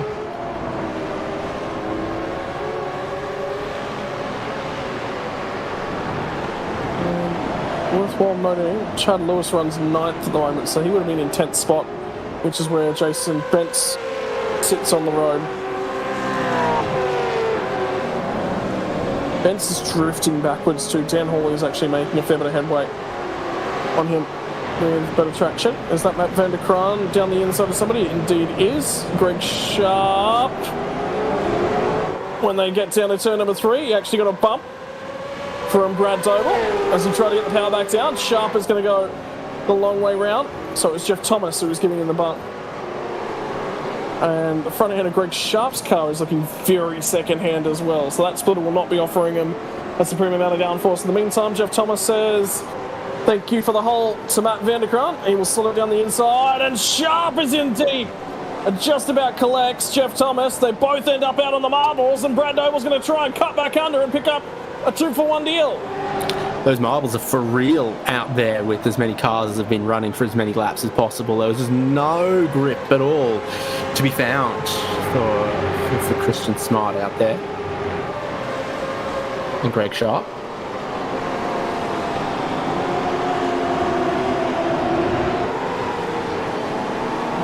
Again, everyone settles and calms just for a few more fractions of a moment.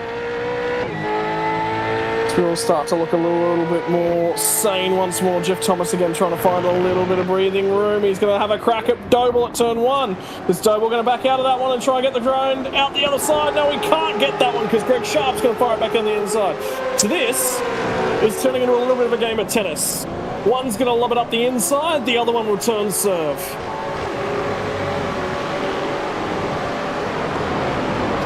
Oh boy! Christian Smart sends it down the inside. Hunt's right glued to his gearbox as well. Drive out the other side. Smart got the drive on the inside. Hunt didn't get the drive. Doble's still trying to hang on to a few spots. Well, he gained 2 spots last lap. This lap, he's going to lose 3 of them.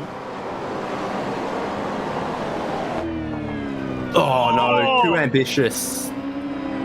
Wayne Walker gets back into it as well, but you saw just alongside Travis Hunt, Rob Crisdale bombed it down the inside, locked it up. It was only from evasive action from the other drivers that he didn't wipe out Travis Hunt there with the mistake that Rob Crisdale made, and it's kind of hurt Travis Hunt a little bit because as he made that avoiding action, Wayne Walker slipped through. Darren Lobb hits from the lead of the race with 10 to go. Oh boy, Travis! Oh, that was very nearly a death in the 32 Mustang.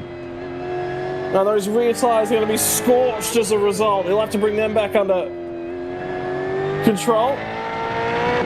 And you're right, Lobb has now taken his final service, so the field will get cleansed. Oh, Lobb is dead in the pit lane exit. Oh, that's a very bent race car too. Told you it's a tricky pit exit here with that tight corner. I thought the white line could also penalise you sometimes, but Darren Lobb made a meal of the pit exit. I wonder if he's caught the Armco and... Wow. And Father's requesting the tow? Yeah, that's what I heard as well. No, it's not a request to tow. It's a request to have a look at an incident. And Varga currently blinking quite aggressively in the server as well. So that's not going well for Darren Lobb, unfortunately.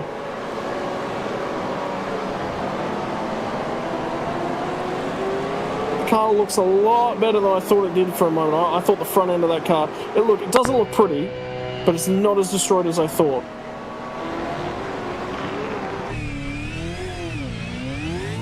We'll rattle away to the pit lane exit.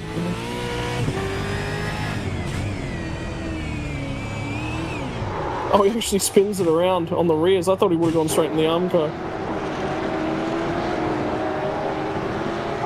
And then, it takes him ages. So he just loops it around, and then he has to 3-point turn it in the exit there as well. That's where all the time was lost. So he would have popped out in the middle of third, fourth, fifth. Yeah. Right in the middle of that battle pack, and instead has resurfaced in 20th. That's how much that's cost him.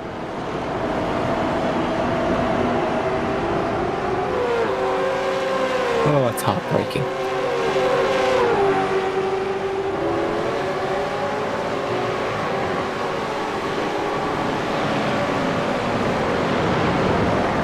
And then Lobb's now going to send it back down the inside. He will pick up one spot off Rob Crisdale.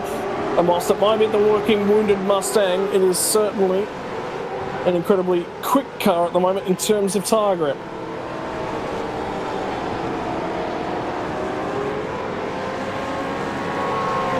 Well, that battle for third spot's been interesting to keep half an eye on. So through a little bit of mistake on the most recent lap, but other than that, taking time out of Taliancic.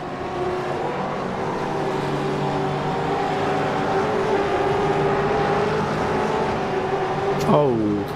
That's the car out of the last corner, and it's Bruce Tanner because they're already off the lead lap, so that will move him to 3 laps down. And there is damage to the front end of that car. Remember, he has already taken a fast repair, so that will be day done for Tanner. No mobile flag though, so is still able to continue partaking.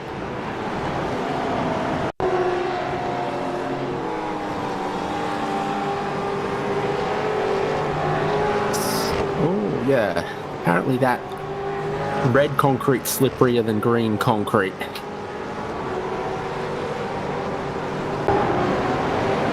Just a little bit wide out of the final corner there in what we've already described as a relatively difficult traction zone, along with turn 4 here. He spun it up to the inside wall.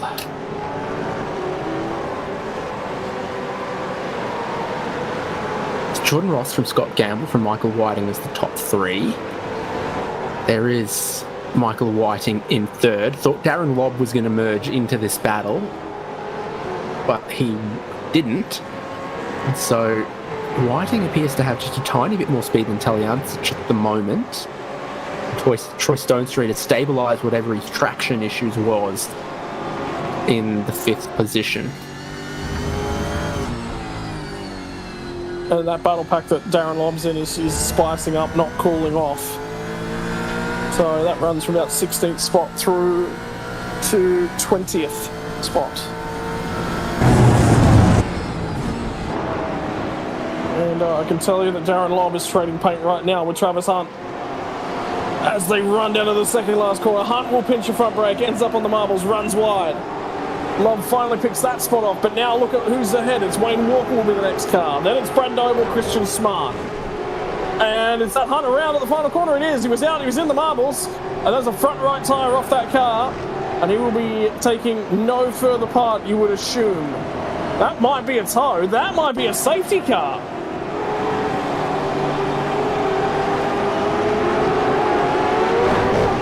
That looks like a total failure.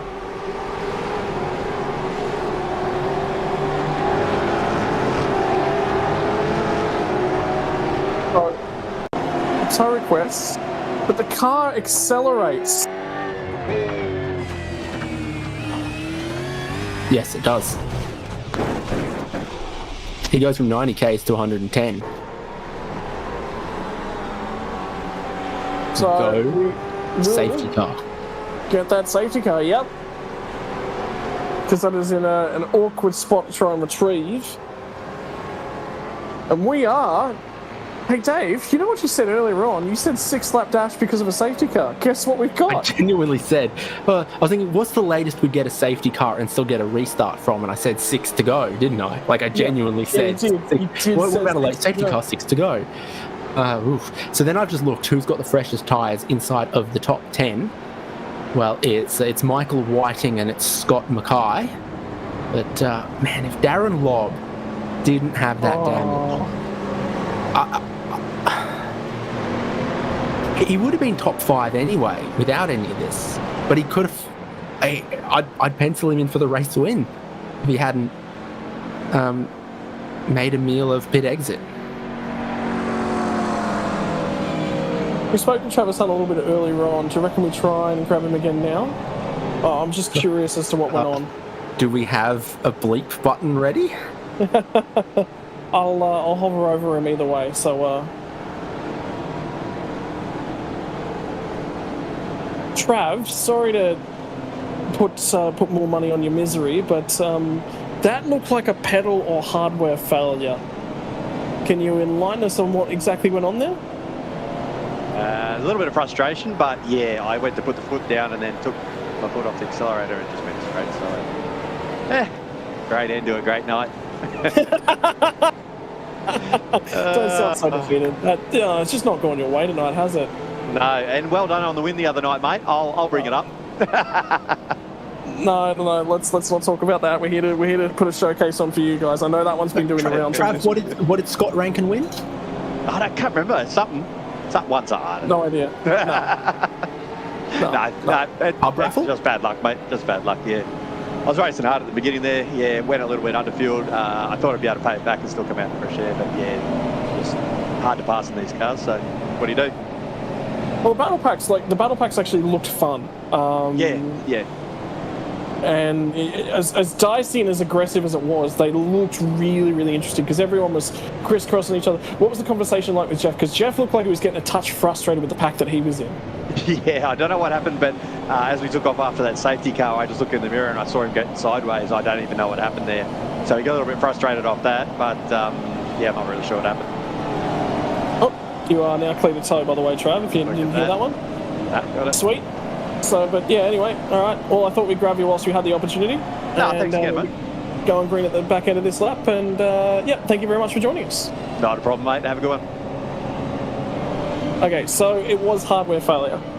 He's been really, really unlucky. The first time that he was in line for a podium was Monza, I want to say about a year ago from now, and his shifter or his car just shut off and wouldn't turn back on. And he was genuinely a shot at a race win and was very, very comfortably third on the road. And then all of a sudden his car just shut down, wouldn't turn back on. Nothing he could do. So how many positions is Scott McCune going to gain when we go racing again? He's just put new tyres on back in 31st. Last car on the lead lap position. And inside of the top 20. And Yeah, he was Darren Lobb is the only other one on good tyres, but he's got a bit of damage on that car. the interesting point to note for McEwen was he was already 31st, so he's lost nothing to pit. So he will take that. I'm kind of sad that F1's not paying a point for the fastest lap anymore, because the amount of stupid stuff that it caused in the back 5 to 10 laps of otherwise boring races is like, if the field was close, no one tried to game it, and if the field was spread, then someone might try to game it. Like it only created interest in otherwise uninteresting races. I think the teams were like, yeah, but it's too much pressure, it's too much risk on a car, but at the same time, it's a point. You're going to go for it, right? I think a few of the other teams didn't like when AlphaTauri would only go for it when it would take the fastest lap away from someone other than Red Bull. Yeah. I think that was the point where the other teams were like, no, don't like it anymore. Speaking of, creating a points format and then going back on it, how long does Supercars finals last? Okay, safety car is pulling away from the field. There will be fireworks from the back end of the field. Mark Poynton was just recently in the pit lane as well, so he has tyres that have only got a couple laps on them. He has a significant tyre advantage, and he's had a rough night, so this might be an opportunity for him to recover that one after a drive-through penalty. Jordan Ross leads the way and was looking quite comfortable. Now, he's got some spice at the back end of his night. Michael Whiting's got fresher tyres on than the rest of people, but only just. And this leaves us with a little bit of spice to add to the veterans' Vindaloo. And we will go green, and there will be 4 laps left to run. And this one could still be anyone's game to win, and it's going to be Jordan Ross who fires it off on the second last corner and doesn't wait, and that's given him a huge advantage when we get off the final corner. Gamble not anywhere near enough to threaten him whatsoever. Whiting's not quite able to make anything go on, and I watch and I wait for Scott McEwen and Mark Point at the rear end of the field to see if they can make anything of their situation, and the other driver we watch and wait for is Darren Lobb. Talyancic got a great restart. Looked like his rear tyres were in great position. Looks like Troy Stonestreet's still struggling with that, with Ken Latta having a look at him and a really, really big look down the inside at turn 4. And he is going to get down the inside, but Troy Stonestreet's rear tyres, he was struggling for traction a couple laps ago, not no more. Gets the power down quite successfully on the run out of turn number 3. That's put a break in the pack too. They are now separated from the cars up ahead, and Latta's going to come back at him and have another go. Does get down the inside. Contact in the rear corner. And Latta will get the job done, but you ask the question, bump and run or clean move? And there's more bumping and grinding deeper in the field. Nichols involved, Grumley, Parker, more involved at the back end. Sheeb in Raus, Matty, he got in too deep there. He's pinballed another car into another, and he skittled them all through turn 4. They're skittling gravel onto the racetrack there. That's more than Vindaloo. That's a V8 Veterans Gochujang restart there. Absolutely spicy. Matty Parker and Steve Grumley will receive incident point black flags after that contact. Darren Goosey, Gary Buckland both involved. Tim Nicol involved as well.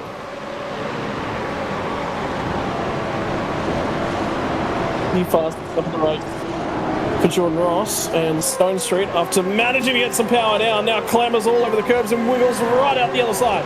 Mackay's going to line up and have a go at him, and that might just invite Chad Lewis to get involved in this one as well. Not quite able to get to the inside, but now Mackay will look for the switchback and square off the corner.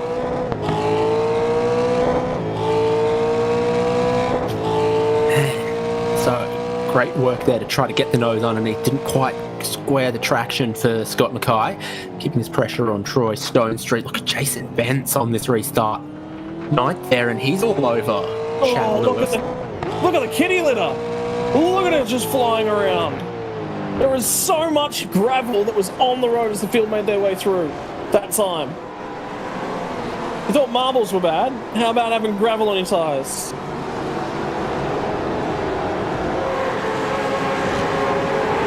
Few of these guys that were a little bit further back with long second stops are now back into it. So that's Jason Bentz.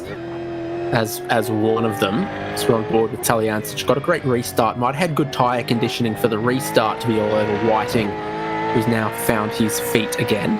So I think it took Scott McCune a little bit to get into this as well with his new tyres, because they were short temperature until we got racing again. Yeah, he's made a couple spots, which is certainly been a game. I just watched Mark Point line it up out of the final corner, so those will be the final guys running on. The problem is, with all of that battling, it's separated them, so there's not really going to be much more of a game that necessarily can be fine. That was Allman, who was looking to try and hang on to a spot and trying to get aggressive at the same time against Dan Hall. And this is Jeff Thomas with the elbows out at the moment. Greg Sharp is the driver that he is racing. And those two squabbled a little bit earlier on, and it's continued on as well. What's the grip like when we get down to turn number 4? How much of that kitty litter was still hanging around? It looks to be... Jeff Thomas runs it wide down at turn 4. Manages to hang on to it, hang on to the spot. And again, those tyres will be dirty, dusty, covered in debris. Wayne Walker was leaning a panel or two on Darren Lobb. Someone's out wide in the marbles just behind this shiny thing. Oh, I don't know who it was. So on board. Yeah, look at the wheel work every time out of turn 7. It's that change of direction just as you're trying to get to power. You're like steering left. Okay, now I've got to steer right. And this is a car that, more than others, doesn't like too much steering angle in as you're asking for throttle. Yeah, now Darren Lobb is going to catch the tail end of this pack. White flag in the air. One more lap to go. Gee, that went quickly. At the back end of this one, 47 laps. And this is the 47th and final circuit of the Red Bull Ring in the Styrian province of Austria. John Ross has made an impact on the championship. It's just about got it all locked up.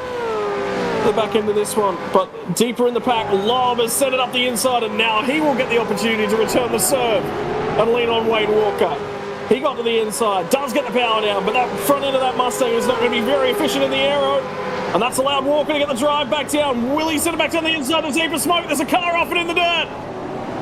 And it's Jason Bentz who's offline. He's going to rejoin in the middle of this pack. Now there's kitty litter on the line as well.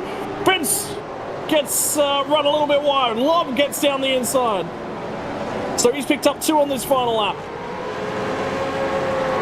And Bentz was at the back end of the 10 as well. Van der Kraan and Luke Ullman still going at it. This would have been the group where it was all going on. Van der Kraan will pick that spot off. Move himself, I think, inside the top 10. But Jordan Ross to win another one in Austria over Scott Campbell. Whiting will get home in third and manage to hang on to that one over Talliancic. And you do wonder what could have been for Darren Lobb on fresh rubber. Winner in the final corner, John Gallen goes around out of the final corner, manages to rescue it, and will get to the line without losing any more spots. Yes, he does. Gee, that fired up later on the piece. Sure was a bit in it in the final 6 laps. Scott McCune gets 25th, but I think about half of those positions would have been on that restart lap when everyone went everywhere at turn 4. And by everyone, I mean, Matt Parker, a few others, Darren Goosey, Steve Grumley perhaps as well. We're going to have a look at Jason Bentz's final lap because it'll be worth a replay. And a look. Chad Lewis to his inside. And Bentz has tipped it in early there. Give us the chopper. Chad Lewis's perspective isn't bad either, so I don't think Lewis quite needs to turn in yet, and I don't think he's overshot his braking. I think the contact's triggered him overshooting the braking, from being fair. But bump and grind on the final lap. And that's how Van der Kraan got down the inside. We'll take another look at it from the way overhead. Yeah, he's turning in.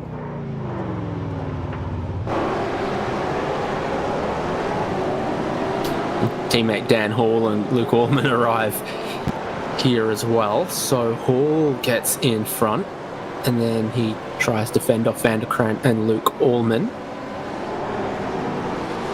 Well, I wonder if that would have triggered any drive-through penalties in the last lap of the race as well, so we'll need to check. Well, Benz is going to fall a long, long way down, no matter what. And be interesting to know if Chad Lewis, no drive-through penalty for him, he's nice and safe as well, so nobody got themselves a drive-through penalty as a result of that last lap exchange.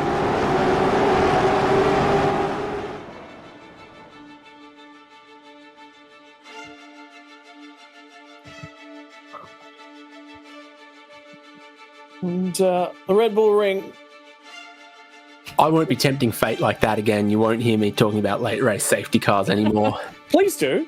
What do you reckon? That wasn't a Long Beach situation. That's a Red Bull Ring situation. So we'll stick that one in the bank.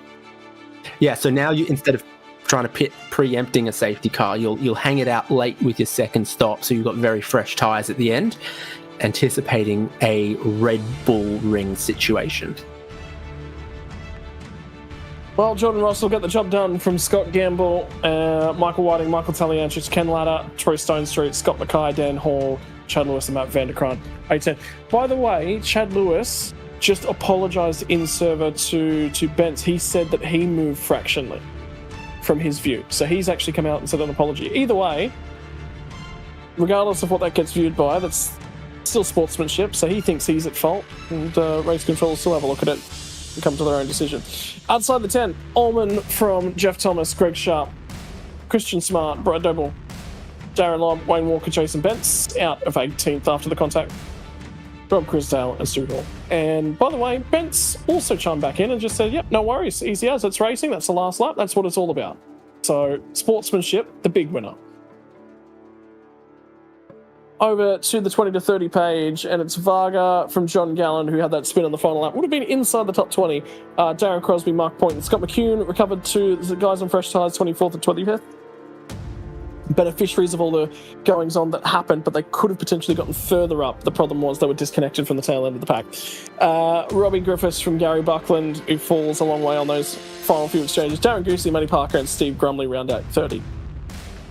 Then we get outside the 30. It's the guys who didn't finish on the lead lap. Tim Nicol, 3 laps down. Travis Hunt will be enough to score points. Bruce Tanek will just score points, and Jamie McKnight, the only driver to fail to finish here tonight. There you go. That is tonight's racing results, and I can tell you we've got a box full of drivers ready to come and have a chat to us. We'll start off with that was the wrong driver. I meant to grab Michael Whiting. We'll speak to you in a few moments, Jordan Ross. And third place, and work our way forwards. I actually grabbed Jordan by mistake, but now we've got Michael Whiting with us. Mate, third spot here tonight. I think about the only way to talk about that racetrack and the goings on was wild and woolly. But the hills of Austria tends to fall that way. It's always good racing at Red Bull, though, to be honest. Every race I've had, it's always been exciting. Something's happening, safety cars and people passing, so it's good. Just thinking in the back of my mind, I said this last night on the Pro Series broadcast. I get the feeling it's been this way in vets as well. Again, anecdotally, without looking at the numbers, but more safety cars in the newer generations of this thing. So you've got to have your strategy planned for that, and then a little bit of a sting and spice in the tail as well. Yeah, these cars are very torquey, so if you happen to get on the throttle in the wrong spot, they're very easy to loop or put in a fence or whatever the case may be. But they provide pretty good racing. I was just saying to Jordan and Scotty before that I think the new generation car is a bit more robust in the fact you can bang doors with other drivers. You don't go spearing off into the distance and people aren't in the fences, but it can catch you out, that's for sure.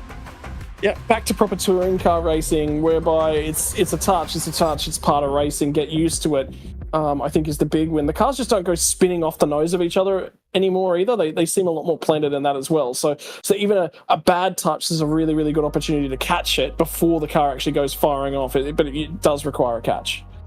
Yeah, 100%. I mean, Kenny, I think it was lap 6 or 7, come into the last corner and just got on the throttle a little bit too hard, and he was facing the wall. So, but he was able to save it and pull it back up before it hit the wall and get going again without damage. So, it's a testament to iRacing. They've done a pretty good job, I think. In terms of things here tonight, mate, racing went well. You'd be very, very happy with the result. Started a little bit further down than you necessarily would have been happy with, but drove through the field. Hey, good day at the office. Yeah, struggled with qualifying pace a little bit during the week. So just mainly focused on race pace, and safety car came out at the right time and right amount of fuel, right place, right time, but I'll certainly take the podium, that's for sure. Mate, congratulations on the result here tonight. I'll let you give thank you to the sponsors and people that get it done for you. Obviously, all the guys at Pidgey Motorsports, West End Motor Group, DC Shades, Battery Warehouse, Airlie Beach, Index Designs, MJS Gaming, and all the guys that make it happen from our end, and obviously broadcast and admin guys from Vets and everyone that races every week. Wouldn't be the league it is without everyone, so. Well, congratulations on another strong result here tonight, mate, and it was good to watch you drive through the field as well. That actually looked enjoyable, so thank you very much, brother. Cheers, guys. We'll step one spot further forward, and I feel a little bit wrong. No, I'm here. A Scott interviewing a Scott, so we'll let David Haynes interview the Scott. I don't think there was any Daves tonight, unless I missed out. But Scott Gamble comes home second. Odd race as far as strategy. 2 safety cars, one very early, one very late. Big middle stint. Yeah, how you going, David and Scotty and Dan? Yeah, it was an interesting one. We sort of got caught up. Got a little bit of damage early with the Travis incident at turn 2 and then down into turn 3. So I was suffering a little bit in the straight line. But apart from that, I mean, and then I had that battle with Tully, and I'll be honest, that was probably the best fun that I've had in these cars. Like, I thought they're a bit mundane. I know other people, and I know especially your co-commentator absolutely loves the cars, and lots of people do, but I found them a bit mundane. But that really brightened me up, being able to race side by side. Finally, someone having the balls to sit there and race side by side with you and not really worry about position and just go for it. And that was really good fun. So that really brightened up my race, and I actually enjoyed it. So it was a good race, and well done to Jordan.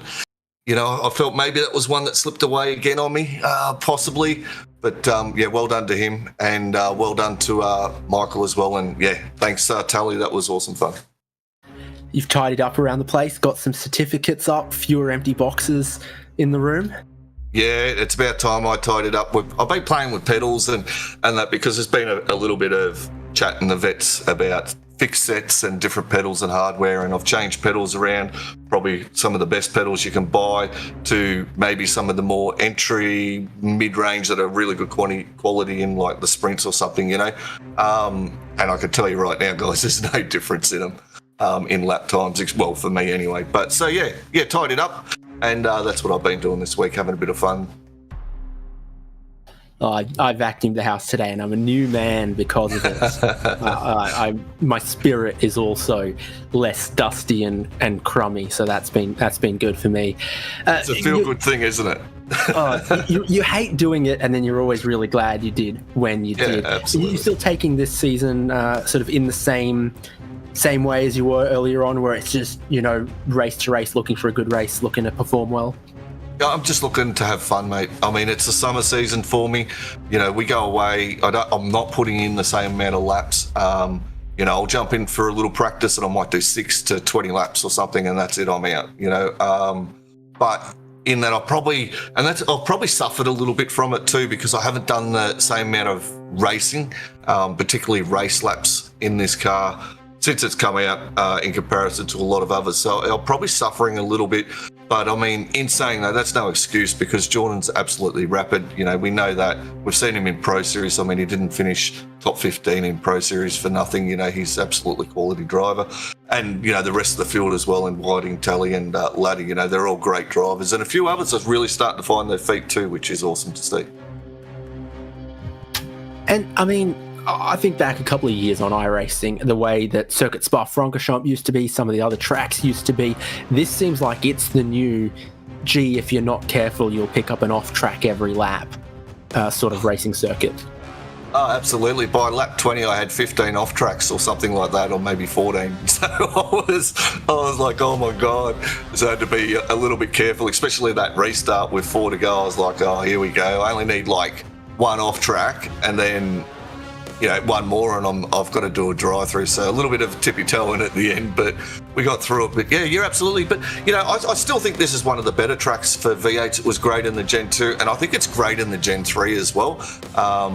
I reckon it's a really cracking track, Red Bull, for the V8 supercars. Awesome. Congrats again. Second place. Great fight. And you were in and amongst it all in a dynamic strategy situation that was a bit of V8 Vets Vindaloo today. Yeah, absolutely. I'll get on the curry for that one, mate. But, a big shout out to Macca.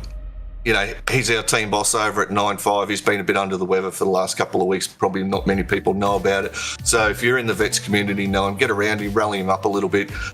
He's struggling to, find the time and that sort of stuff. So yeah, rally around him, get up him. And, he had a cracking result last night in Pro Series. I hope some of the Vets drivers around here followed him. He finished a really, really good position and done the V8 Vet community proud by that. So, yeah, big shout out to Macca. Shout out to Logan. I hope you had a great race in Split 2. He's absolutely dominating over there this season. And, of course, we've got some sponsors here. RaceKraft, they sponsor the league. Thank you very much. RSW Graphics, they do a fantastic job. Track School Track Days, apparently they're a sponsor. I haven't seen much of them, but they're there. Racing Ears and Prestige Cinematography. So thank you very much, guys. And to yourselves, I loved watching the Pro Series, mate. That was awesome.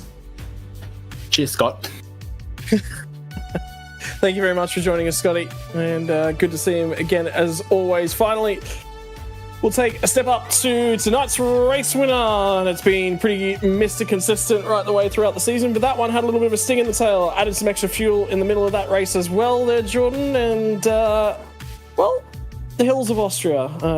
They are much, much prettier with the sound of a V8 engine, I think.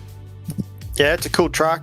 I certainly enjoy that track. I've been all right here in the past, but it was. It took me a while actually to get into that race and figure out how to drive the track with the new car and all that sort of stuff. But once I sort of figured it out, it was okay. In terms of things here tonight, mate, I mean, we're just talking to a few of the other guys. They said difficulty in overtaking's up. I think we've been seeing that just about right across the board. But the benefit is that the racing's been door-to-door, crossover moves, traction zones. Like, I think if you have a look at it, yeah, sure, the overtaking was difficult, but the actual racing product, I think, was very, very brilliant tonight. You could go side-by-side with people, and it challenged your skills as a driver to get the job done.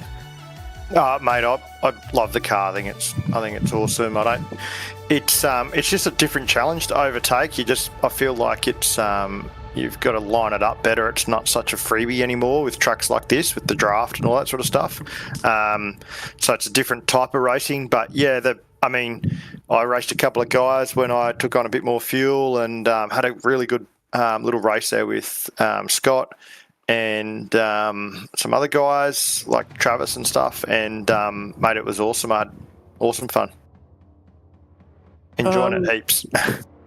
Yeah, a new season, new bits and pieces of fun. We're actually off to the 2 Australian tracks now to finish the season off. I believe the final two circuits will actually have, I believe, a Phillip Island and Sandown, actually, in terms of the calendar. So looking forward to those to finish off the season.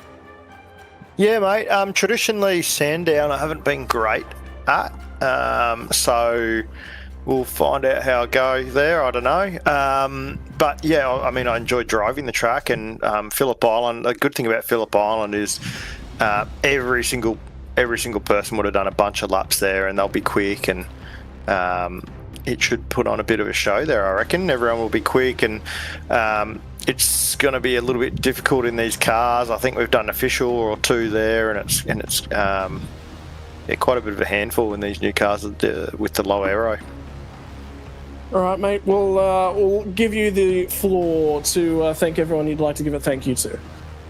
Mate, just as always, you guys for doing this every single week and putting on a good show. All the competitors out there, like I'm having a mad fun. I'm having a mad time in Vets. I love it. And all the guys are really really good, and the racing's really cool. Like, no one's tipping you off. We're all bumping and just racing hard, and of course all the organisers that put vets on, and obviously the team, and bit of a shout out to Mike. He's had a bit of a tough gig trying to get up to speed in the new car, and we found something in his settings in the last few days, and he's really come along leaps and bounds, and I think he'll be back up the front the next few weeks, which will be good.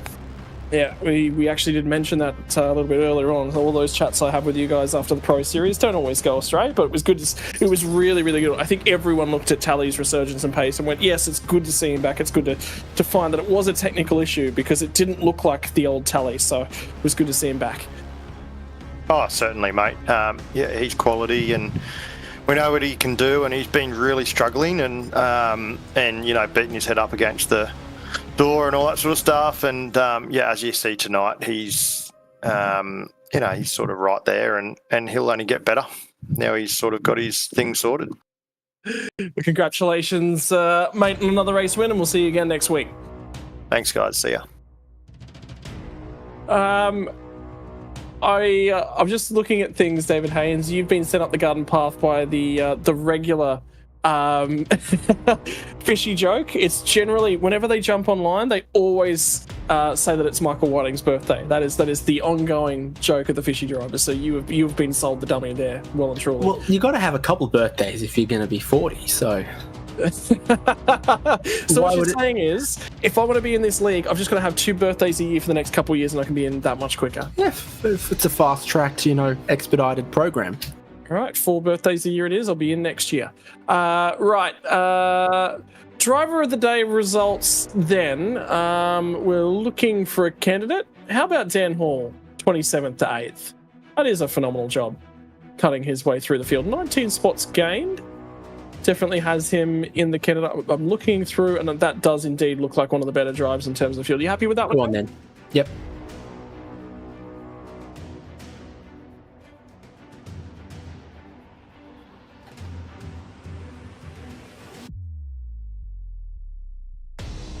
And I'm being told that Dan Hall has been asked, his teammates are sitting there going, absolutely, you've got to give it to Dan Hall, so therefore we must pass over him and give it to somebody else, because giving it to him would be catering to chat, and we don't do that here. Apparently we do when it's one of those super chats that has money attached these days, though. I don't know. I'm not seeing my fair share of that, so I don't know how that influences us. I think Jay's going to check the back on. But anyway, yes, driver of the day, Dan Hall, 19 spots gained into the top 10. Just wanted to ruffle some feathers and enjoy the remainder of our Thursday night, ladies and gentlemen. With 19 spots gained, Dan Hall did not put the qualifying results together tonight, but he did manage to charge his way through. Good use of strategy, good use of the elbows, gets him inside of the top 10 at Chubby Buns Burgers. Driver of the day, ladies and gentlemen, that is going to wrap us up here tonight. David Haynes and I are off for a virtual tour of the Red Bull Ring facilities. We search high and low for Dale Earnhardt and Steve Myers around the facility. We started a tradition last week, and we're going to continue it on this week. Where are we off to next week? It's going to be Sandown Raceway for round number 9, and then we'll conclude the season 1 week later with the final round from Phillip Island. I can tell you, unfortunately, I won't be here next Thursday night. I've got prior duties that I have to fill in. So from 8:30 p.m. Australian Eastern Daylight Savings Time, we'll be back for the second to last round of season number 22 of the RaceKraft V8 Veterans on Thursday, the 27th of February, second last day of the month. And a big shout out to all the sponsors that do make it possible for both SimSpeed and the V8 Veterans community. RaceKraft, the primary sponsor, Logitech G, Nova Sim Sports, Parramatta, Isuzu Ute, Player One Sim Gear, LGC Images, Chubby Buns, and StudSpeed as well. That is it. That's a wrap. We're out of here. And we'll see you all next week for another round of the RaceKraft V8 Vets.